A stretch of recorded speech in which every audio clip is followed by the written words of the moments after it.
Les musiciens adoucissent les mœurs et les comédiens ont le pouvoir de vous arracher un sourire.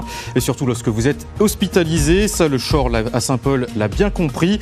L'établissement veut continuer à miser sur l'art comme thérapie.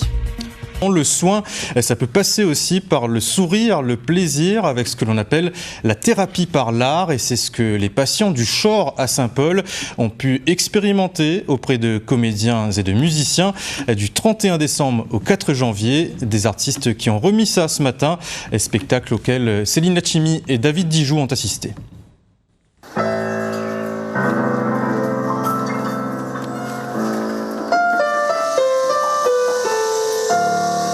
Les morceaux joués et les textes lus par les artistes de l'association Sot Frontières Artistiques n'ont pas été choisis au hasard.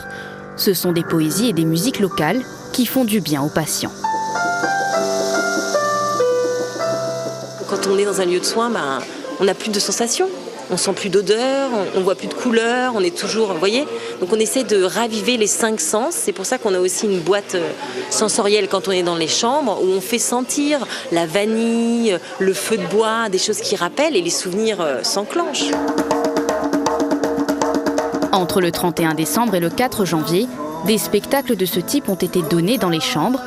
Une période qui s'avère souvent compliquée pour le moral des patients.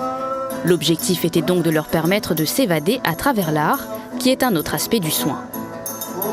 Sur le moment, que ce soit pour les patients, les soignants, les familles, il y a eu vraiment un sentiment, je pense, d'émotion et de respect et de développement en fait, de la personnalité du patient au-delà de la maladie.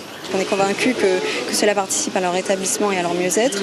Mais voilà, ça va au-delà de ça, c'est sur l'année. On essaye aussi de construire une politique et une programmation culturelle en fait. Cette opération est amenée à se renouveler et à se pérenniser.